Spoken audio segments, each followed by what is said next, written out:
damos honor a ti. Damos honor a ti, Creador de vida, eres tú.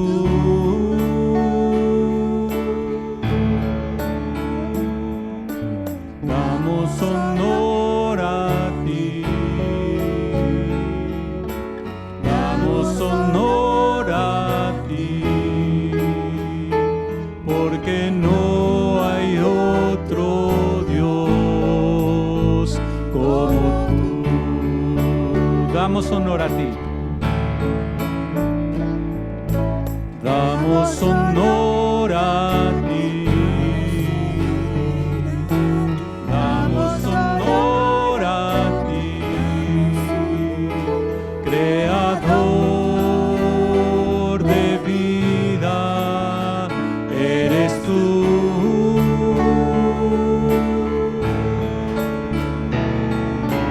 Damos honor a ti.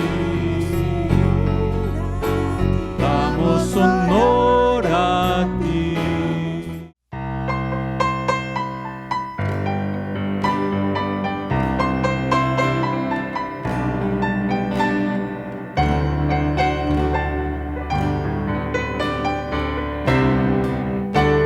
Jesús, Señor de la creación,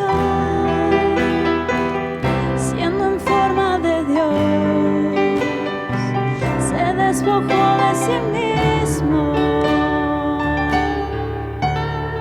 tomó la semejanza de hombre y siendo puro y sin mancha, entre nosotros vivió, y asimismo se humilló, tomando forma de siervo, hasta su vida entregar, y en una cruz terminar. Mas Dios a lo sumo lo exaltó, y su nombre engrandeció, para que ante su autoridad toda rodilla se doble y toda lengua confiese que Jesús es el Señor. Jesús, Señor de la creación, siendo en forma de Dios, se despojó de sí mismo, tomó la semejanza de hombre, y siendo puro y sin mancha, entre nosotros vivió, y asimismo se humilló, tomando forma de siervo, hasta su vida entregar, y en una cruz terminar. Mas Dios a lo sumo lo exaltó, y su nombre engrandeció, para que ante su autoridad toda rodilla se doble y toda lengua confiese que Jesús es el Señor. Mas Dios a lo sumo lo exaltó, y su nombre engrandeció, para que ante su autoridad toda rodilla se doble y toda lengua confiese que Jesús es el Señor. Toda rodilla se doble y toda lengua confiese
Muy buenos días, hermanos y amigos que me escuchan por este medio. Nuevamente doy gracias a Dios por concederme estar en esta ocasión nuevamente con ustedes. Quiero pues decirles que ya esta es la primera semana, ya básicamente la primera semana que ha pasado del mes de febrero, y estamos ya entrando a la segunda semana. La próxima semana estaremos celebrando el 14 de febrero, que muchas mamás y muchos jóvenes y muchas personas anhelan, porque prácticamente es el único día que se les demuestra que se les ama y se les tiene como amigos. Bueno, espero que no sea así, por supuesto, es simplemente una broma que estoy mencionando al respecto. Pero bueno, ya estamos en el mes de febrero. Que el Señor nos siga bendiciendo, nos siga ayudando, nos siga protegiendo de esta situación que hemos estado viviendo y que seguimos viviendo, y que quién sabe cuánto más estaremos viviendo. Así es que, hermano, que me escuchas, paciencia, por favor. Mantén tu velita encendida. Tu velita, me refiero, tu fe encendida, que esa no decaiga, no importa lo que pase, no importa lo que suceda, que esa vela de la fe no se apague por nada del mundo. Así es que les invito a que meditemos y a que pensemos justamente en eso. Y hermanos, pensando precisamente en ese punto de que nuestra fe no se apague y que al mismo tiempo nosotros podamos entender y comprender claramente lo que significa este tema de vivir por la fe, de vivir en fe. En verdad, voy a decirlo de esta manera, y yo mismo voy a decirlo, no he entendido toda la magnitud de lo que esto significa en realidad. Sé que Dios ha puesto en mi vida fe, porque Él lo ha hecho, es obra de Dios, la fe en Cristo, la fe que obra para creer en Cristo, la fe que obra para tener fe en que voy a ir al cielo, la fe que obra que sé que voy a vivir allá eternamente con Él, la fe que obra para que yo pueda creer que hay una vida eterna y que voy a estar gozando con Dios para siempre, como dice la palabra de Dios. No es humana, no es nuestra, en verdad no es nuestra. La fe humana es como lo que mencionaba hace unos momentos, la vela encendida. La vela está, que significa al ser humano, pero la llama que está allí, que significaría nuestra fe, pues está apagada. No cree que va a ir al cielo, no cree en Cristo, no cree en Dios, no cree en que hay una vida eterna, y mucho menos cree que hay un infierno, que eso no existe, que eso es invento de la religión, que somos tan religiosos, los religiosos, que hemos inventado ese tema del infierno, y mucha gente piensa de esa manera. Sin embargo, querido amigo y amigo que me escuchas en este momento, eso no es invento de la religión. Esa fue una predicación de Cristo. Y yo te reto esta mañana para que leas los evangelios. Y entonces, al leer los evangelios, subrayes dos palabras.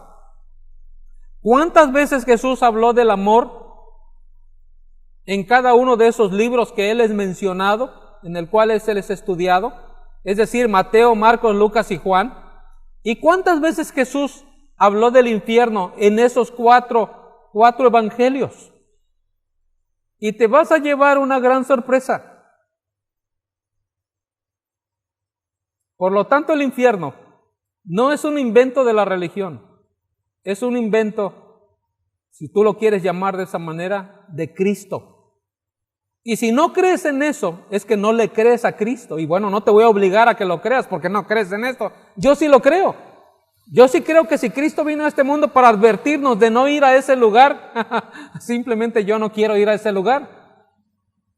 Porque Él lo pinta, Jesús lo pinta como un lugar de sufrimiento eterno, de dolor eterno, de llagas eternas.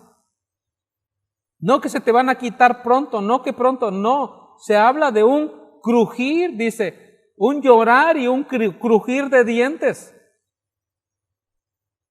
Entonces, de eso estamos hablando y de eso vamos a estar hablando en este momento. Y yo espero que esto nos anime y nos ayude a creer lo que la palabra de Dios dice en Gálatas capítulo 3, versículo 11.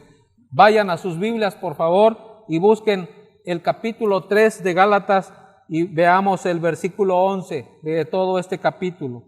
El título de esta porción que comienza en el versículo 6, según la versión Reina Valera 1960, dice que habla del pacto de Dios con Abraham. Y eso va desde el capítulo 3 al capítulo 4 hasta el capítulo 5 prácticamente. Entonces capítulo 3 y capítulo 4 el apóstol Pablo está hablando acerca del pacto que Dios celebró con Abraham. Y vamos a enfocarnos en este tema que me parece muy importante: esclavitud o promesa. Dice la palabra de Dios 3:11, y que por la ley ninguno se justifica para con Dios, y que por la ley ninguno se justifica para con Dios. Es evidente, nadie puede justificarse para con Dios por medio de la ley, y esto es evidente. ¿Por qué? Porque el justo por la fe vivirá. Eso dice el pasaje. Nadie se va a justificar delante de Dios por hacer cosas de la ley, por cumplir la ley, dicho de otra manera. Porque el justo por la fe vivirá. Bueno, de eso vamos a hablar. Incline su rostro y oremos a Dios. Padre, muchas gracias por este momento y gracias por tu rica palabra que constantemente nos está enseñando, nos está mostrando la verdad que tú tienes para nosotros. Y que, Señor, este mensaje en este momento verdaderamente nos haga comprender claramente, lo más claro posible, lo que significa vivir por la fe o vivir por obediencia, como predicábamos hace unos domingos atrás. Es decir, vivir por las obras. Señor, muéstranos eso y que así concluyamos este tiempo en este tema, primordialmente hablando, de un entendimiento claro de lo que esto significa. Que tu Espíritu Santo nos ayude a todos a entender lo que tú quieres que nosotros hagamos. Te lo ruego en el nombre de Jesús. Amén. Amén. Esclavitud o promesa es el título del mensaje de esta mañana. Entonces, la primera cosa que debo decirles es que la obra de Dios produce obediencia. Por favor, tome muy en cuenta este punto. La obra de Dios produce obediencia. Repito, la obra de Dios produce obediencia. No es en sentido contrario. No es la obediencia produce la obra que Dios quiere que yo haga.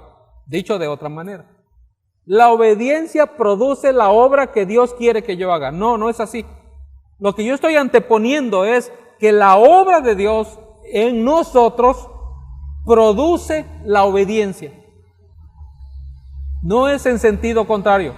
Entonces, este concepto de vivir por la fe, por ser difícil de entender, y eso está claro en mí, sobre todo lo decía yo cuando empezamos esta plática, en realidad, que es algo que nos cuesta mucho trabajo entender, el vivir por fe, el caminar por fe, el andar por fe y no por obediencia.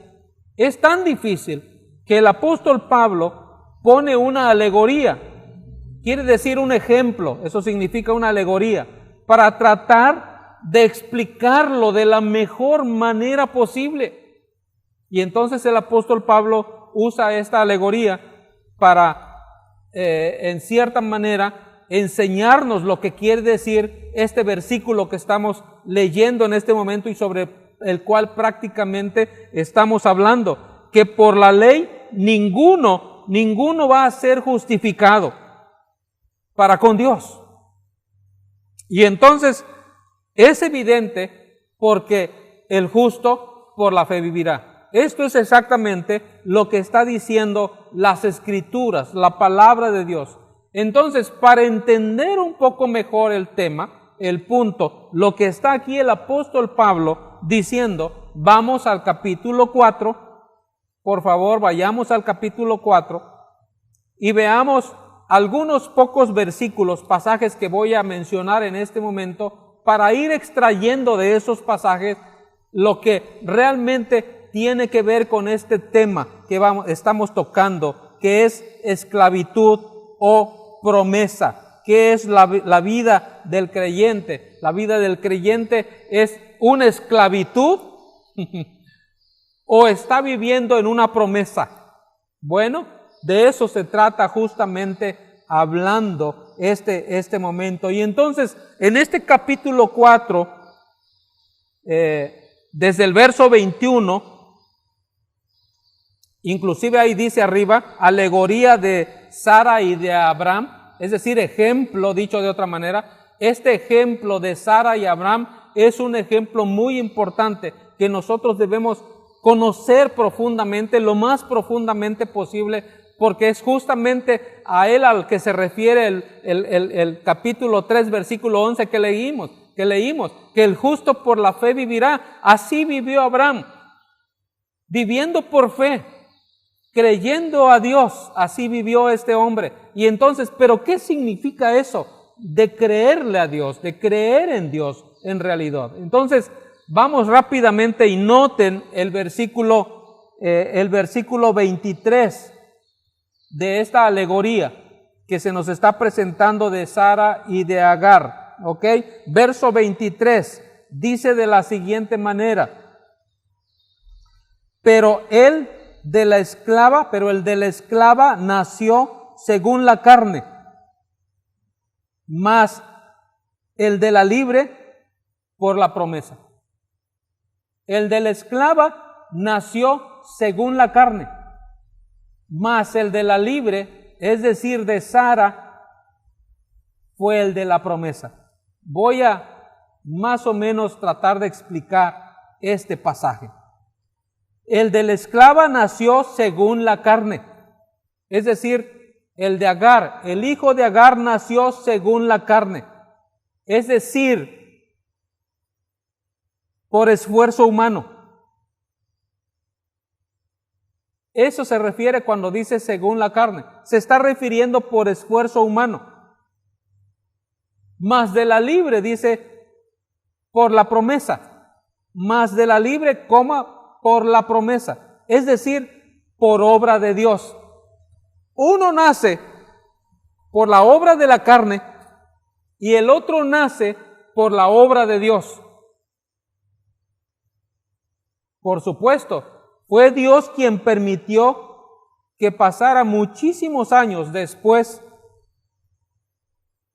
para que Abraham no pudiera pensar que era obra suya, sino que simple y sencillamente era obra de Dios, que tampoco era obra de Sara, sino que era obra de Dios. 18 años, es decir, dicho de otra manera, el de la libre el de la esclava nació, pero, ojo con lo que está diciendo, por esfuerzo humano. ¿Qué significa eso? Bueno, lo vamos a decir más adelantito, ¿ok? Ahora, entre el que nació de la esclava por esfuerzo humano y el que nació de la libre por esfuerzo divino, hubieron entre esos dos nacimientos 18 años. Y ahorita vamos a explicar más adelante ese punto, porque es importante, y lo estoy recalcando porque es lo que el apóstol Pablo quiere hacernos notar en este pasaje en realidad. Entonces, en este versículo 23 es lo que encontramos. Entre el nacimiento de la esclava del niño de la esclava y el nacimiento del niño de la libre pasaron 18 años. Entonces, en el verso 24, vayan a su Biblia por favor y vean lo que dice el verso 24, lo voy a leer, léanlo ustedes conmigo ahí donde están. Por supuesto, dice de la siguiente manera, lo cual es una alegoría, ojo, es un ejemplo, dice el apóstol Pablo, pues estas mujeres son los dos pactos, es decir, representan los dos pactos. El uno proviene del monte Sinaí. ¿Qué proviene del monte Sinaí? Bueno, ya los estudiosos de la Biblia sabemos que lo que proviene del monte Sinaí es la ley, el cual dice, da hijos para esclavitud. Este es Agar.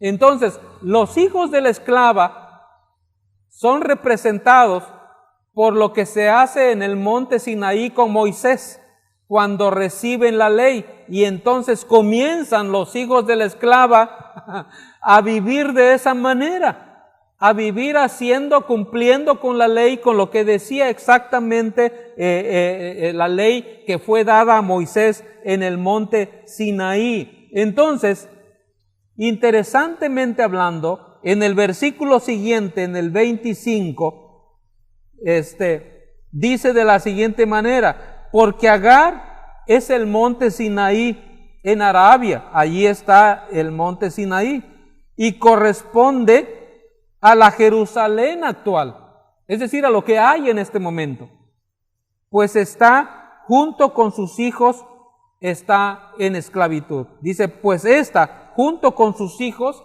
está en esclavitud. Entonces sigue hablando, explicando lo que significa este asunto del hijo de Agar. Y en el verso 26 dice, mas la Jerusalén de arriba, ojo con esto, mas la Jerusalén de arriba, la cual es madre de todos nosotros, es libre. Entonces esta se refiere a Sara. ¿Ok? A Sara. Él está hablando de Agar y de Sara y de que cada uno de ellos representa básicamente este punto que vale la pena que nosotros veamos. Entonces, lo que podemos notar con esto es que hay una tremenda guerra. Hay una tremenda guerra entre la gracia de Dios y la obra humana. Eso sí aparece aquí. Aquí está la guerra.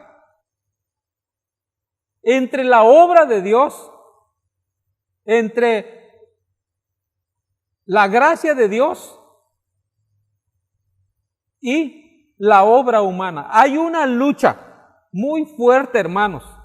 Por favor, mírelo, véalo en su propia vida, véalo. Aquí está simple y sencillamente esa guerra que todos tenemos en nuestra vida, en realidad, entre ese asunto de la gracia de Dios y el esfuerzo nuestro.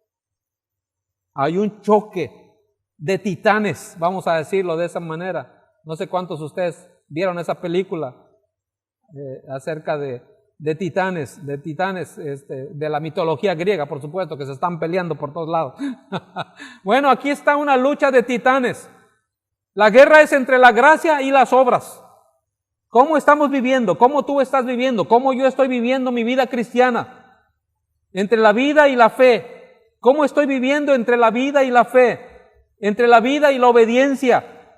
Entonces, una es de Dios y la otra es de los hombres. Tenemos que distinguir eso porque es importante para nosotros. Tenemos que distinguir entre que lo uno es obra de Dios y lo otro es obra de los hombres, es obra nuestra. Entonces, también nos dice que el uno persiguió al otro, pues es una lucha a muerte. La ley persigue la gracia. La ley va a perseguir siempre la gracia. No quiero decir que la gracia va a perseguir la ley porque eso no sucede, pero sí puedo decir que la ley siempre va a perseguir la gracia. Ahora, Déjenme decir algo sorprendente aquí. Y hasta tomo esta posición porque me parece que es algo sorprendente. La meta de ambos asuntos, tanto el de la fe como el de las obras, tanto el que quiere vivir la vida en fe como el que quiere vivir la vida en obediencia o en obras, dicho de otra manera, los dos casos lo que quieren hacer es cumplir la voluntad de Dios. Hermanos, tanto el que vive bajo la ley, bajo el hecho de cumplir, lo que quiere hacer es simple y sencillamente cumplir la voluntad de Dios. Así como aquellos que queremos vivir en la gracia, no en la ley, sino en la gracia, lo que queremos hacer es cumplir la voluntad de Dios. Eso está claro para todos, eso no está en tela de juicio.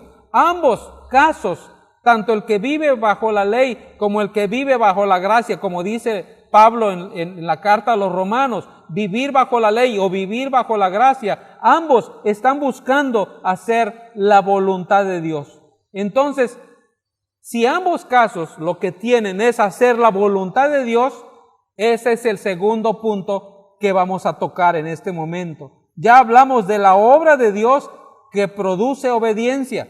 En realidad, la obra de Dios lo que va a hacer en la vida de Abraham, primordialmente hablando, es que Dios está produciendo en la vida de Abraham obediencia. No la obediencia de Abraham produce la fe o la gracia. No, es simple y sencillamente la obra de Dios la que está dirigiendo, la que está guiando, la que está produciendo en la vida de Abraham lo que necesita o lo que debe Abraham hacer. Por eso hablamos de que debemos cumplir la voluntad de Dios. Ambos casos, tanto el que vive bajo la ley como el que vive bajo la gracia, está buscando cumplir la voluntad de Dios. Estos dos caminos tienen el mismo propósito, amados hermanos.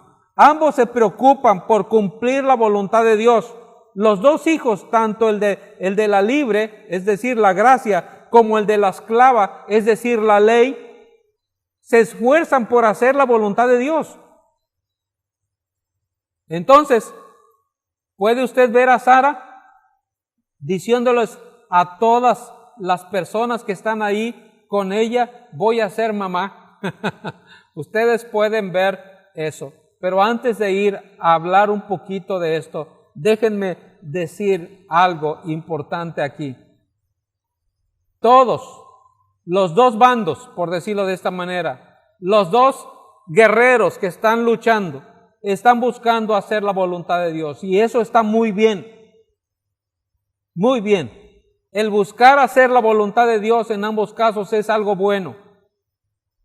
Aquí quiero detenerme y decir un momento. Hijos, es bueno que hagas la voluntad de tus padres, es bueno. Sobre todo, si tus padres están haciendo la voluntad de Dios. Si tus padres están haciendo la voluntad de Dios, joven que me escuchas, niño que me escuchas, entonces es importante que tú hagas la voluntad que tus padres, de tus padres, lo que ellos están ordenando, lo que ellos te están mandando que hagas. Claro, quiero también decir que hay ciertos límites en ello. Es importante, porque aun cuando nosotros, los padres, ahora poniéndome yo como padre, tenemos la autoridad sobre nuestros hijos, aún en ello debemos tener cuidado de cómo debemos mostrar la autoridad con nuestros hijos. Entonces, bajo esos términos, el simple y sencillamente, el hacer la voluntad de nuestros padres jóvenes, hacer la voluntad de nuestros padres niños, es importante para Dios. Es algo que deberíamos hacer. Si tú haces la voluntad de tus padres, que tus padres te ordenen hacer tal o cual cosa, te digan, ve, haz esto, mira, camina para acá, checa bien, haz bien esto y camínalo, ve, porque es bueno, es saludable hacer la voluntad, como se supone que los cristianos estamos haciendo la voluntad de Dios. Si Dios me está diciendo, por ejemplo, que debo amar a mi hermano, yo debo amar a mi hermano porque Dios me lo pide. amarás a tu prójimo como a ti mismo. Entonces yo debo amar a mi hermano. Si Dios me dice que yo debo respetar a mi amigo, debo respetarlo, no es familiar mío, pero es mi amigo, yo debo respetarlo. Y así podríamos hablar de muchas cosas que Dios pide que nosotros hagamos. Es más, si tu hermano en la carne, estás ahí en tu casa, en este momento, si tu hermano en este momento te pide a ti, otro hermano, que hagas tal o cual cosa, vas a mostrarle respeto a él y vas a mostrarle que realmente estás cumpliendo con este propósito de hacer la voluntad de Dios. ¿Por qué vas a hacer la voluntad de Dios? Porque Dios te está pidiendo que obedezcas a tu hermano, aún aunque sea tu hermano. Muchas veces, yo no te voy a obedecer a ti porque tú no eres mi papá. Yo no te voy a obedecer a ti porque tú no eres mi mamá. Tú eres mi hermano, yo no te tengo que obedecer a ti. No. Así no camina este asunto. Joven, si has entregado tu vida a Cristo, debes vivir como Dios te pide, no como tú quieras vivir. Aún yo mismo debo vivir como Dios me pide que yo viva, no como yo quiera vivir. Muchas veces yo quiero vivir como yo quiero, como a mí me gusta, como a mí me place. Claro, haciendo lo que yo quiero, lo que más me gusta esto, me gusta lo otro, y así vivo. Y mira, Dios, luego vemos esto de Dios. Ahorita no me hables de esto, porque yo quiero vivir como quiero, yo quiero hacer mi voluntad, yo no quiero hacer la voluntad de Dios. Entonces, este tema de la voluntad de Dios debemos cumplirlo. Entonces, cuando tú obedeces, papá, mamá, obedeces a Dios, sin duda alguna estás disfrutando placenteramente de la gracia y del amor de Dios para tu vida. Hijos, cuando ustedes obedecen a sus padres, ya seas niño o ya seas joven, estás contento porque estás cumpliendo con la voluntad de Dios de que obedezcas a tus padres. Y por supuesto que te va a ir muy bien si tú haces eso. No lo hagas por esto. No lo hagas por esto. Hazlo porque la voluntad de Dios es que tú cumplas con ello. Entonces, yo les ruego y les pido que piensen en esto. Pero bueno, volviendo a lo que estábamos diciendo. Ahí está Sara. Sabe que Dios le ha prometido una descendencia. Y obviamente, aunque no le dijo que iba a tener un hijo, pues ¿cómo se tiene una descendencia? Pues solamente teniendo un hijo. Teniendo hijos, por supuesto. Hay matrimonios que dicen, bueno, yo nada más con 2 niños tengo. Bueno, está bien, esa será tu descendencia. Alguien puede decir, no, yo nada más quiero un niño, quiero un hijo o una hija, lo que quieras. Pues esa será tu descendencia. Si quieres tener 5 hijos, adelante. O tienes 5 hijos, gracias a Dios por eso. Esa será tu descendencia. Y entonces, Sara empieza a visitar a sus amigos o amigas que están ahí a su lado y comienza a decir, hey, voy a ser mamá. Cuando ella comienza a decir eso, ella tiene más o menos la edad de 76 años aproximadamente. Y su esposo Abraham tenía o tiene 86 años. Eso es más o menos el tiempo cuando nació el hijo de la esclava, cuando nació Ismael, el hijo de Agar. Ellos tenían como esa edad. Vuelvo a repetir, Sara tenía aproximadamente 76 años y Abraham tenía aproximadamente 86 años. Se llevaban un promedio como de 10 años entre el uno y el otro. Entonces, aún así, viendo la edad de ellos, que ellos ya tenían, de 76 y de 86, los vecinos, sin duda alguna, dijeron, ¿cómo puede ser posible eso? A ver, Sara, ven para acá. ¿Por qué piensas que tú vas a tener un hijo a esa edad que tienes? A ver, Abraham, le dicen los hombres a Abraham, a ver, Abraham, ven para acá. ¿Por qué piensas que tú vas a tener un hijo a la edad de 86 años? Interesante el asunto. Wow.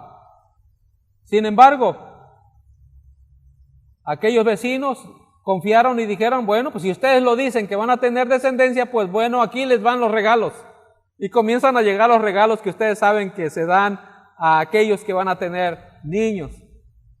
Por ejemplo, así alguien pues le regaló una cuna, ropita para el niño, almohadita para el niño. No sé cómo en aquel tiempo se utilizaba o qué era lo que los bebés utilizaban en aquel entonces. Pero la gente que estaba alrededor de Abraham comenzó a traer regalos para ellos, para que pudieran recibir a ese bebé el cual ellos estaban anunciando. Pero ¿qué creen que pasó? Pasaron los días, pasaron los meses, pasó el tiempo y el niño no llegaba. No llegaba.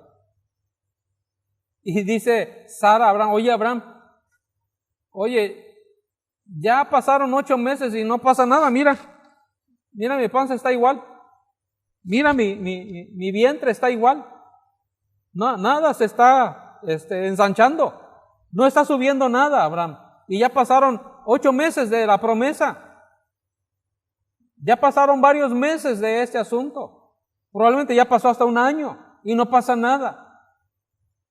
Entonces, a ver, Abraham, ven para acá, le dice Sara a Abraham. Creo que este asunto no se resuelve con fe. Le dice Sara a Abraham, creo que este asunto no se resuelve con fe, ¿ok? ¿Por qué no vamos por el camino de la obediencia? ¿Por qué no vamos por ese camino? El camino de que nosotros necesitamos hacer algo. ¿Qué te parece, Abraham? Y Abraham dice, bueno, pues vamos a hacerlo, porque sí, ya pasó mucho tiempo y no pasa nada. No sucede nada. Yo no te veo que tú estés comenzando a tener ciertos malestares cuando las personas, las mujeres primordialmente embarazadas, comienzan a tener. Algunas, obviamente, yo sé que algunas no tienen muchas señales de esto. Algunas sí, como el caso de mi esposa, que básicamente con el hecho de que ella se embarazara de mis 2 hijas, todo el tiempo tuvo vómito, básicamente. La verdad fue algo difícil para ella, sus 2 embarazos, en realidad. Bueno, supongamos que no está pasando nada, pero entonces Sara le dice, oye, pues vamos a resolver ese asunto, vamos a ir por ese camino, olvídate de la fe, olvídate de eso, vamos a caminar por ello. Y entonces le dice, aquí está mi esclava, vamos por ese camino, Abraham, olvídate de esa parte de fe, no creas en esto. Y entonces trae a la esclava, Abraham la toma por mujer y ¡pau!, queda embarazada. Bueno, aquí está el asunto. ¿Qué tanto es tantito? Cuando estaba yo estudiando esto y meditando en esto, vino a mi mente esa famosa frase, ¿qué tanto es tantito? Hombre, ¿cuál es el problema?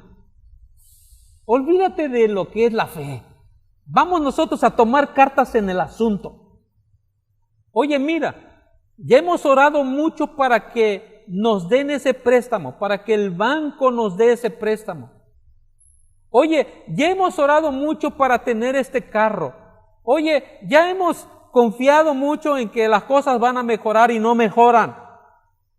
Y empezamos a pensar de esa manera en nuestra vida. Entonces vamos a darle una ayudadita a Dios. Olvídate de la fe y vamos a caminar por ese camino de las obras, por ese camino que estamos mencionando, que estamos diciendo en este momento, de el hecho de nosotros caminar conforme a nuestro deseo de obediencia, supuestamente. ¿Qué tanto es tantito? Entonces, Dios quiere que le demos un hijo, pues le vamos a dar. Y básicamente, cuando esto ocurre, obviamente, Dios quiere que le demos un hijo. Y va a ocurrir Va a suceder, aquí está esta mujer. Wow.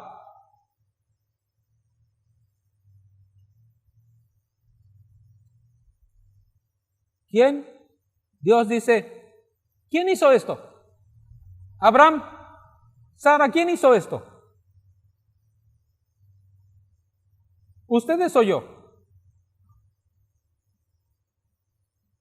Ustedes lo que acaban de hacer es que escogieron otro camino. Y en verdad, y de verdad, ¿ustedes creen que yo puedo hacer esto o no? ¿Ustedes creían que yo podía hacer esto o no podía?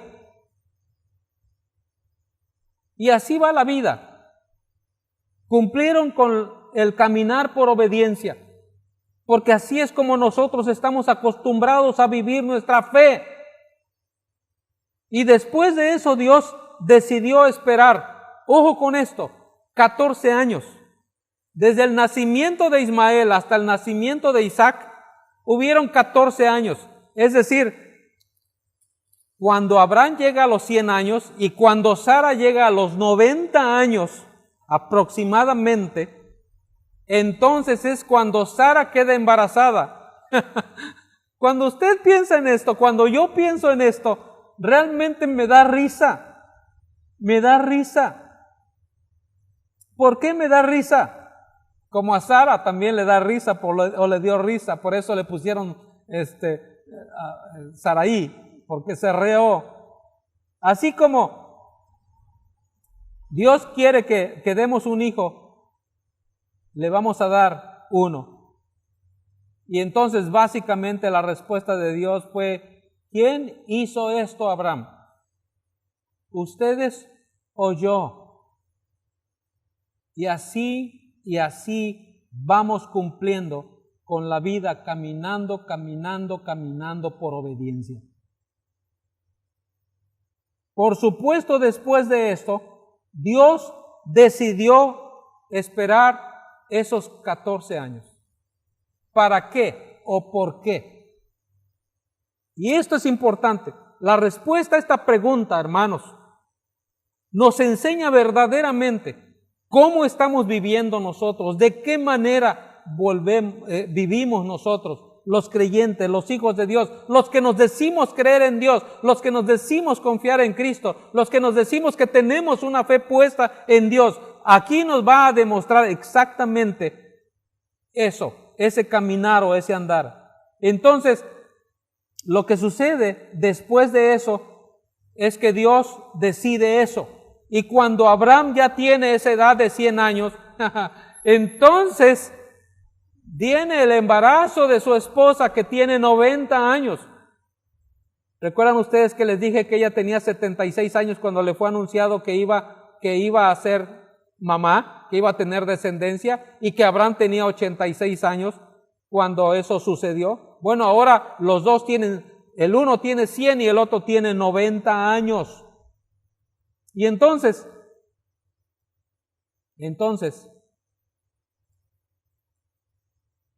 lo que Dios quiere demostrarnos y le quiso demostrar a Abraham fue algo sorprendente. ¿Qué fue lo sorprendente? Abraham, mira, estás tan viejo que ninguna clínica a la que tú vayas te va a poder ayudar para que seas un hombre fértil. Y Sara, estás tan vieja que nadie te va a poder ayudar, ni el mejor doctor habido y por haber en este mundo te va a poder ayudar para que tú tengas un hijo. Porque tus facultades ya se acabaron, ya se terminaron, ya no existen. Abraham, tú no puedes dar lo que no tienes. Sara, tú no puedes recibir lo que ya no puedes recibir. Ambos están simple y sencillamente imposibilitados para dar un hijo. Ojo con lo que estoy diciendo. Lo que Dios quería era hacerle ver a Abraham que él ya estaba casi medio muerto y que Sara igual ya estaba con un pie en el ataúd. al igual que su esposo Abraham. ¿Qué era entonces lo que Dios quería mostrarle a Abraham en ese acto, en ese hecho? El hecho de decir, Sara ahora está embarazada. Muy simple. Y es por esta razón que el apóstol Pablo usa esta ilustración. Ya prácticamente termino este mensaje. Porque este es el meollo del asunto, amados hermanos. Y esta es la razón por la cual el apóstol Pablo usa esta ilustración en la palabra de Dios para enseñarnos qué significa vivir en fe y qué significa vivir en obediencia, es decir, en la ley, dicho de otra manera. Entonces, la vida cristiana es imposible. En primer lugar, este es el tema. La vida cristiana es imposible. Aquí tienen ustedes a Abraham y a Sara viviendo la vida cristiana. ¿Y qué les puedo decir si ustedes están escuchando lo que yo estoy diciendo? ¿Falló Abraham y Sara? Claro que fallaron Abraham y Sara, porque la vida cristiana es imposible de vivir. Aquí está el ejemplo, sumamente claro para nosotros en realidad. ¿Por qué? Porque se requería una obra sobrenatural de Dios para que pudiera tener Sara un hijo. Sara y Abraham, por supuesto, un hijo. Es una obra sobrenatural. Dicho de otra manera, un milagro, ¿no? ¿Cuántos de ustedes creen en milagros? Yo creo en milagros. Levanto mi mano inmediatamente porque yo creo en milagros. ¿Tú crees en milagros? ¿Realmente crees en milagros? Bueno, aquí está y créanmelo, que yo sí creo en milagros. Pues la vida cristiana es un milagro, mis queridos hermanos y amigos que me escuchan. En verdad, la vida cristiana es un milagro. No es obra humana.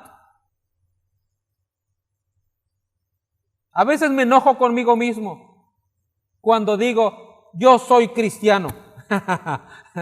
Como si yo fuera, como si yo tuviera el poder para vivirla.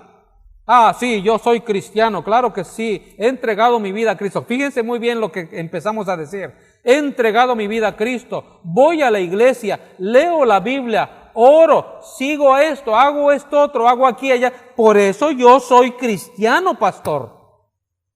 Y yo te podría decir lo mismo a ti, hermana, que yo soy cristiano por esto y por esto y por esto y por esto otro. Eso es muy común en nosotros, en verdad. Y cuidado con esto, porque la vida, no somos cristianos porque nosotros queremos ser cristianos. Es una obra de Dios en nosotros, completamente, como Dios lo hizo con Abraham y con Sara. Fue obra de Dios, no fue obra humana. Cuando ellos quisieron arreglar ese asunto, Dios desechó eso. Dios desechó a esa otra persona. Disculpen, pero esa es la palabra. ¿Por qué? Porque no era la obra de la libre, sino era la obra de la esclava. Oh, si nosotros entendiéramos y comprendiéramos claramente este asunto, creo que dejaríamos de creer que la vida cristiana es obra nuestra y no es obra de Dios. En realidad, la vida cristiana es obra de Dios. Nuestra tendencia es siempre a apresurar la obra que le pertenece solo a Dios en nuestras vidas, porque este es el fin, que veamos la diferencia entre caminar por obediencia, es decir, ser esclavos de la ley, y el caminar por fe que nos lleva a depender de Dios y que Él cumpla la promesa en nosotros. Amado hermano y hermana que me escuchas, prácticamente es la conclusión de este asunto. No más volveré a tocar este tema porque creo que he estado tratando de explicarlo lo mejor posible hasta el día de hoy. Claro que vamos a seguir hablando de la fe en diferentes formas y maneras, pero en este tema, en este punto de entender qué significa vivir por gracia que vivir por obras, no más. ¿Lo entendimos? Bien. ¿No lo entendimos? Amado hermana y hermana, siga escudriñando la palabra de Dios y darse cuenta. Llegue a ese punto en el cual se dé cuenta, usted y yo, por supuesto que también yo, vivimos la vida cristiana por obediencia y no por fe. Lo acabo de mencionar hace unos momentos. Yo soy cristiano porque hago esto, yo soy cristiano porque leo la Biblia, yo soy cristiano porque voy a la iglesia Maranata, yo soy cristiano por esto. Hermanos y amigos que me escuchan, más bien amigos que me escuchan por este medio, por favor, no nos hagan caso cuando hablamos de esta manera. Cierto lo somos, no quiero decir que no lo somos, sí somos cristianos y leemos la Biblia y oramos y hacemos cosas buenas y hacemos buenas obras con las personas, claro que lo somos, pero ese no es el meollo del asunto. El meollo del asunto es que lo hacemos porque la obra de Dios ha sido hecha en nosotros y sigue siendo hecha en nosotros, no es por nosotros. ¿Por qué me voy a subir el cuello a hacer algo que no viene de Dios, que no viene de Dios, sino que viene de mí? De lo que realmente yo sí debo subirme el cuello, por decirlo de esa manera, hacer esto así, es porque estoy haciendo, si es que es así, lo que esté yo haciendo es por la obra que Dios ya hizo en mi vida en la cruz del Calvario, a través de Cristo. Cuando murió en la cruz por mí, cuando dio su vida por mí, también mi fe estaba incluida en esto. Este es el meollo del asunto. Cuando Cristo muere en la cruz y paga en ella y derrama su sangre en la cruz del Calvario, allí estaba incluida también mi fe. Porque es obra de Dios, no es obra mía. Entonces, todo lo que yo haga en este momento, esto que estoy haciendo de compartir el evangelio con ustedes, de compartir la palabra de Dios, no es obra mía, es obra de Dios. Por supuesto, yo estoy estudiando, yo estoy leyendo, yo estoy escudriñando, estoy buscando otros medios, otras formas para enriquecer lo que quiero hablar con ustedes, por supuesto. Pero no es obra mía, es obra de Dios a través mía. Quiero reconocer eso porque así quiero vivir, porque así quiero andar. Amado hermano, amada hermana en Cristo que me escuchas, esclavitud o promesa, ¿cómo quieres vivir tu vida cristiana? ¿Cómo quieres vivir en fe o quieres vivir en obras? ¿Quieres vivir bajo la ley o quieres vivir bajo la gracia? Y amados hermanos, la obra de Dios es la que produce nuestra obediencia. Nosotros, por nosotros mismos, no podemos producir obediencia en nuestras vidas. Y además, Él produce también en nosotros el que cumplamos con Dios, el que cumplamos con Él. No somos nosotros los que queremos cumplir, es Dios quien nos lleva a cumplir en Él. Y por esa razón, guió a Abraham. Aunque ellos en un momento dado se desviaron de la orden que Dios les había dado, Dios les mostró a ellos que verdaderamente lo que Dios les había mandado era lo que se iba a cumplir y fue lo que se cumplió. No lo que Abraham hizo, no lo que Sara hizo, sino lo que Dios hizo. Que el Señor siga guiando nuestras vidas y nos siga derramando bendiciones sobre cada uno de ustedes, sobre mi vida, sobre la vida de ustedes, hasta que sobreabunde. Vamos a inclinar el rostro y vamos a orar a Dios. Padre, gracias por este momento que nos has dado. Gracias por tu palabra. Gracias porque a través de ella podemos ser guiados y podemos ser dirigidos para que nosotros entendamos y comprendamos lo que tú tienes que mostrarnos. Y que, Señor, nuestra vida verdaderamente sea guiada por la fe, porque el justo por la fe vivirá, dice tu preciosa palabra. Y que así vivamos, Señor, que no vivamos cumpliendo cosas, que no vivamos cumpliendo esto, cumpliendo lo otro, no, sino que sí debemos vivir cumpliendo esto y cumpliendo lo otro, pero por esa gracia y por ese amor que tú has derramado sobre nosotros. Y eso no es de nosotros, es un don de Dios. Y no debe ser hecho por obras para que nadie se gloríe. Señor, ayúdanos a vivir en fe. Y que vivamos, Señor, en libertad. Y que vivamos siendo libres. Y no que vivamos como esclavos. Danos pues tu bendición, tu gracia en este momento que podemos tener y que podemos entender lo que tú tienes que mostrarnos. Y entonces, Señor, a partir de este momento, guíanos a vivir en fe verdaderamente. Guíanos a vivir en lo que tú ya hiciste por nosotros. Y que nosotros lo que hagamos, lo hagamos porque tú ya lo hiciste en nosotros, para tu gloria y para tu honra.